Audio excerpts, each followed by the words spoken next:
தென்காசி மாவட்டம் கடையநல்லூர் அருகே அருணாசலம் கிராமத்தில் இடிந்து விழும் நிலையில் உள்ள நூலகத்தை அகற்றி புதிய நூலக கட்டடம் கட்டித்தர வேண்டும் என மக்கள் வலியுறுத்தியுள்ளனர். அருணாசலம் கிராமத்தில் உள்ள நூலகம் மிகவும் பழுதடைந்து எப்போது வேண்டுமானாலும் இடிந்து விழும் நிலையில் வேறு பகுதியில் நூலகம் இயங்கி வருகிறது.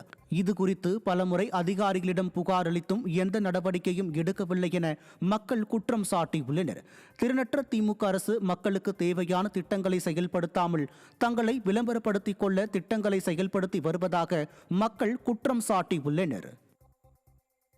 மோசமான நிலைமையில இருக்குது. மழை நேரங்களில் மழை நீரெல்லாம் மேலே மாடியில் தேங்கி அது மேற்கூரைகள் எல்லாமே ஈரப்பதத்தோடு இருக்கும். அது கம்பிகள் எல்லாம் வெளியில் தெரிறதுனால எந்த சூழ்நிலைனாலும் இடிஞ்சு விழுகிற கண்டிஷனில் இருக்குது. அதனால் மக்களுக்கும் கொஞ்சம் அச்சத்தில் தான் அங்கோடி போயிட்டு வருவாங்க.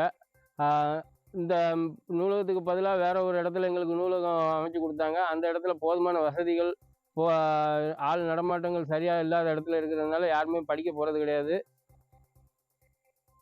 உயிரிழந்த மூதாட்டியின் உடல் நாமக்கல் அரசு மருத்துவக் கல்லூரி மருத்துவமனையில் பிரேத பரிசோதனை செய்யப்படாததை கண்டித்த உறவினர்கள் ஆர்ப்பாட்டத்தில் ஈடுபட்டனர். எலச்சிபாளையத்தைச் சேர்ந்த செல்லதுரையின் மனைவியான மணி என்ற மூதாட்டி நாமக்கல் அரசு மருத்துவக் கல்லூரி மருத்துவமனையில் சிகிச்சை பலனின்றி உயிரிழந்த நிலையில் இதுகுறித்து திருச்செங்கோடு ஊரக போலீசாருக்கு தகவல் தெரிவித்தும் காவல்துறையினர் வழக்கு பதிவு செய்ய காலதாமதம் செய்ததால் மருத்துவர்கள் பிரேத பரிசோதனை செய்ய இயலாது என தெரிவித்ததை கண்டித்து உறவினர்கள் ஆர்ப்பாட்டத்தில் ஈடுபட்டனர். கடலூர் மாவட்டம் கல்குணம் மற்றும் அதனை சுற்றிய பகுதிகளில் 5000க்கும் மேற்பட்ட நெல் மூட்டைகளின் நெல்மணிகள் தரையில் கொட்டி வைக்கப்பட்டுள்ளது. 2 வாரத்துக்கு முன் அறுவடை செய்த நெல்மணிகளை சாலையிலும் பாலத்தின் ஓரங்களிலும் தரையில் கொட்டி வைத்து காத்திருக்கின்றனர். ரெட்டிப்பாளையம் நெல் கொள்முதல் நிலையம் மூலம் விற்பனை செய்ய காத்திருக்கும் நிலையில் அதிகாரிகளின் அலட்சியத்தால் அறுவடை செய்யும் நெல்லை விற்க முடியாமல் விவசாயிகள் காத்திருக்கின்றனர். நிர்வாக திறனற்ற ஸ்டாலின் மாடல் அரசு கல்குணம் பகுதியில் மேலும் ஒரு நெல் கொள்முதல் நிலையத்தினை திறக்க வேண்டும் என வலியுறுத்தி உள்ளனர்.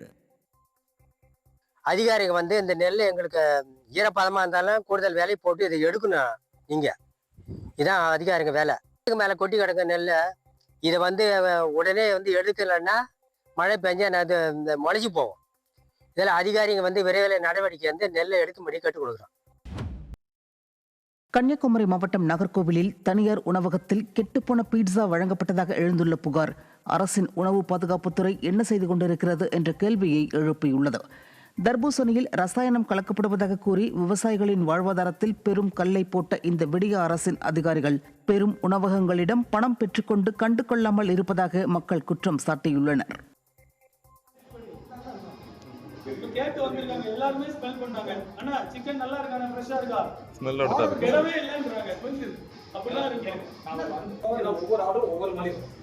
சோ அதனால ஆர்டர் நேரமே எதுவுமே போட முடியாதுங்களா?